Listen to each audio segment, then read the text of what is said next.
You mentioned something a while back about how you didn't think that you needed a guidebook for a flat, a flat trail that is relatively straight. But like, you know, going across the Katy Trail is almost as much of a logistical problem as it is like a physical fitness problem. Like solving the Yeah. logistics problem takes maybe more work than just doing the Yeah. pedaling. So You're right about that. There are so many shops that are only open on like Wednesday, Thursday, Friday, Saturday. hmm Some are only open on the weekends. I think that's what continually surprises folks that haven't done a ton of research.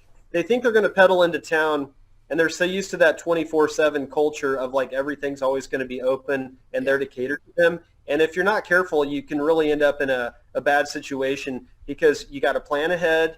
And you know what? October is a perfect example. Most of these B&Bs fill up like a month or two in advance because October is such a great month. right. And so if you're not like kind of on the ball a little bit with your logistics, it can cause some serious problems. Thankfully it's better than ever in terms of like access to water, access to food and things like that. But I really packed in a ton of the logistical details like that, as well as shuttle companies. There's some great tours that you can go on that kind of take care of some of that logistics for you. Yeah. But yeah, it's you kind of have to have an open mind and just kind of go with the flow a little bit, and maybe do a little more homework up front than I would normally do. So it's good. It's Yeah. good. Me too, because I'm the guy that's like I'm gonna throw my backpack on, make sure my tires have air in, and I'm just gonna ride out my front door and just go see what Yeah, see what it's so happens. tempting. And that's one thing about the trail is there's a lot of services, but there aren't maybe as many campgrounds, for example, Right. as somebody might initially think. And so you hmm kind of have to map it out a little bit. I've included some itineraries in the guidebook for Yep. some like 3 to 5 day trips. One thing I always try to propose, there's different ways to skin this cat. I mean, like some people just want to get on the trail and make miles. That's cool. But I tend to be the kind of guy that I like to have time to go into town, explore a little bit, eat lunch somewhere, talk to some folks. So it's a much more leisurely pace. I'm always telling people to consider taking a rest day in the middle of their trip somewhere, Right. whether it's Rocheport, Hartsburg, Boonville, or whatever, hmm because some people they are used to riding on pavement, for example, Yeah. and then they get on the trail and it's this flat, it's like a fine gravel surface. hmm There's a lot more rolling resistance and you're not really ever coasting. And hmm so very quickly people are like, oh my gosh, I bit off more than I can chew here. You want it to be a pleasant experience. You don't want to look back and think that it was like a death march or something like that. You know, to that, that reminded me of a couple quick things. When I went out and rode the Rock Island Trail, it's one of the things that you don't think about is the amount of vibration that it puts into your bike when you're riding.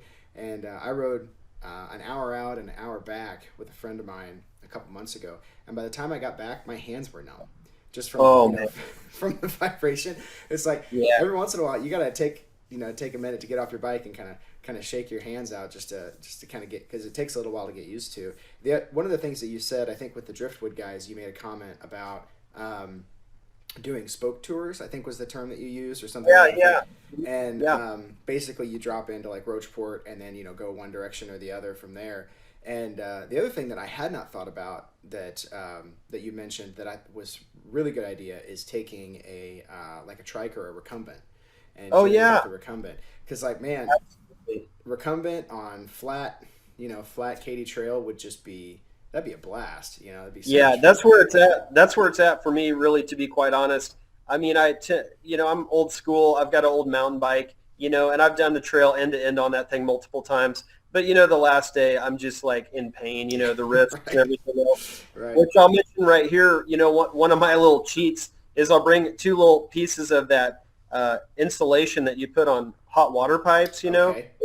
And I just stick them on the frame. But then on the last day when I'm in agony, I'll like stick them on the handlebars and like it kind of raises you up, but it Yeah. also dampens that vibration. Right. But you know, I've done the That's a trail a good couple tip. times on a recumbent, and the thing I love about the recumbent is like no pressure points. hmm Your neck's not sore. You just get up at the end and you're all good. And so I don't own my own recumbent, but I always have located one I could beg, borrow, steal, or rent.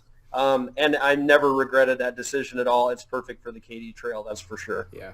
There's a gentleman here in Kansas City and I won't say his name just for so in case he doesn't want to be mentioned on my podcast. But he posts pictures and photos on Rock Island Trail and Katy Trail all the time, and he rides a trike recumbent, and Oh, cool. and he goes out, and he goes out for probably 50 at least 50-minute rides, sometimes 70, 90-minute rides, basically every single day, and post pictures of Wow. the trail I mean, I would love to be able to do that on a bike, but realistically I can't do 90 minutes on a bike every single day. Like Yeah. you can't Yeah, no kidding. you can't do That's that. inspiring. It's Wow, pretty, good for him. he's a cool guy though. He's really interesting. Woo. So, let's see. So on the Rock Island Trail, so you mentioned kind of talking about, do you ever make it up this way too often, or are you more down in central, kind of the river valley down there? Yeah, so Roachport is about a 2-hour drive east of you, like Mm-hmm. straight off I-70. For the listeners, you've probably driven over the I-70 bridge in the middle of the state. The Missouri River's right there. Mm-hmm. Le Bourgeois Winery, boom, that's Roachport. If you haven't taken that exit, just follow the state park signs down, Katy Trail State Park. It'll take you down to the trailhead, and just walk a quarter mile in either direction from our trailhead, and boom, you'll be at that gorgeous old railroad tunnel we were mentioning earlier, or a quarter mile in the other direction. There's just beautiful river views. So it's a great place to stretch your legs if you're ever doing that Mm-hmm. cross state drive. What was the question? Oh yeah, so Kansas City. So I actually have a ton of family in Kansas City still, Yeah. and yeah, I'm coming up there this weekend. And as soon as the trees start leafing out just a little bit more, I mean, I'm going to be on every square inch of that whole Rock Island Trail, the parts that are open, the parts that are closed, and the parts in between. So I'm super pumped this year to get out and try to help share that story, because as you've found out with some of the podcast guests, it's the Western End. There's a lot of great progress under development. It's kind of hard for us normal folk to know what's open and what's not. I mean, to the point where like I drove out to Arrowhead a month ago, and I like just drove circles around the stadium. I was like, I thought there was trailhead access here somewhere, but like no signage. It's hard And to so find. yeah, and so I just like I try to like break that stuff down and figure it out, because you don't want there to be bottlenecks to like people just like, because if you've got kids or whatever, and you're trying to make a day of it, you Mm-hmm. want to know where you're going and how to get there. Mm-hmm. Yeah, because I mean, Arrowhead especially, to actually get to the trailhead. So if you're going to take a vehicle or something, or have somebody drop you off at the trailhead, you have to know where to go in Arrowhead or what entrance to take. And I think there's 6 gates. There's at least 6 different gates. Yeah, Pretty much all of them are closed unless there's a game going on. So exactly. so you got to Yeah, know what is that? you got to know which gate to go in, and you kind of got to know where to go, where to look. And it's just this little sign, about a 3-foot sign, sitting on this at the very back end of one of the parking lots back there. Oh my God. so Wow. so yeah, I mean, if you have that information, like putting that in a book, because like you say, if somebody's coming from out of town, they're not going to find it. I mean, to Yeah. be honest, I haven't actually tried to do it. Like I've been up there, I've ridden my bike into that area and kind of ridden around into the parking lots. But like if I had to do it the other way around, and I had Oh man. I don't know that I could do it. Yeah. So that's one of the big challenges right now is like getting the word out on what's open and what's not, the timeline on the new sections that are going to be opening up. In the meantime, I'm hoping that the guidebook will help people to get a wild hair and to consider doing some of these spoke tours of this idea of like even Rosebud as an example.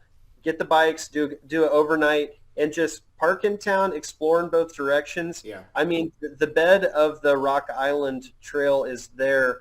I don't know exactly up to date what the nuance is as to whether that's open and bikeable yet or not, because there's really no gravel down on it. Yeah. I think it's still considered closed, Yeah. but I would think within a short amount of time we'll start to see some new information about that. Mhm. But in the meantime, the larger towns, Eldon, Versailles, places like that, Windsor, take your bike, go explore the town. I mean, it's like it's all there.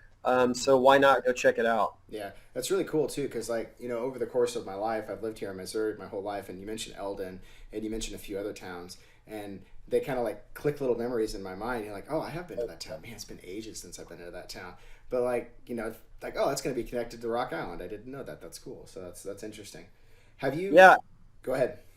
The other thing too, of course, a lot of people are stitching together these trips using Amtrak. So Yeah. that's always a really cool piece of the puzzle too, because nothing's stopping somebody from like Amtrakking it from Kansas City to where Sedalia, Herman, something like that, and stitching together a bicycle adventure that way. That's going to kind of help get you out there faster. So that's something to consider too. And maybe this is a good spot to mention the fact that, like, not just my guidebook, but there's some great websites. If it's okay, I might throw those in right here. Go for it. I'll put them up for you on post. So thank you. The Department of Natural Resources gets all the credit for the amazing Katy Trail. They have a great website, which is called katytrailstatepark.com. Mm-hmm. The main thing I want to mention about that is every spring we'll get some rain. Some weather person in Kansas City or St. Louis has a shot of the river at flood stage, and it gives the impression that like the entire trail's washed away in a flood or whatever. Right. Even though these are river towns, we're high enough that we stay high and dry for the most part. So that's a big misconception. You go to katytrailstatepark.com. It's the go-to source to see if there's any trail closures. They keep it majorly up to date. It's a great resource before you do your ride. Currently, the only outage, so to speak, on the whole Katy Trail distance is just west of Roachport. There's a Salt Creek Bridge that's being rebuilt right now. Mm-hmm. Probably within another 2 months or something, it'll be done. Okay. And that's been out since 2019.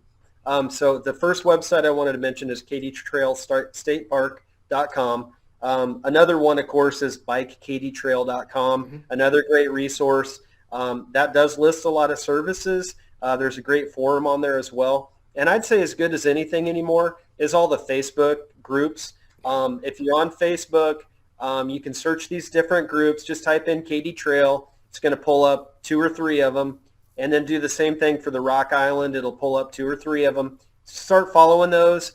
And I love it because just somebody will be like, hey, I'm planning a trip. What's the best bike tire width or something? And I mean, boom, you're going to get instantaneous feedback. Yeah. A lot of people there are super encouraging to people taking their first trip out on the Katy or the Rock Island. And then, of course, my guidebooks are currently available at some of the bike shops along the trail. They're available like through REI, Alpine Shop, things like that. The Sedalia Depot, which is right on the trail. The Boonville Chamber of Commerce has them on the trail, things like that. Mm-hmm. But mainly I've been selling my books through our website, which is just pebblepublishing.com. Mm-hmm. And so I appreciate anybody that's ordering the book right now. You're supporting maybe one of the smallest small businesses in America. I literally ship these books myself off the kitchen table. And so, I have to say, like, I used to make quite a living doing this, but since everybody has smartphones now and this and that, it's a lot more challenging to make a living as an author. And so this book is really, I kind of have a different day job, but this is like my labor of love that I'll always do. Right. So I always appreciate when anybody takes the time to order a book, and I hope that it helps streamline their planning phase while they're trying to figure out where they're going to go. And we just ship them straight out of pebblepublishing.com. Yep, and they show up in like 2 days, so... Yeah, it's pretty sweet when I'm on the ball. And also, Brett is so awesome that he sent some extra copies of his Katy Trail book.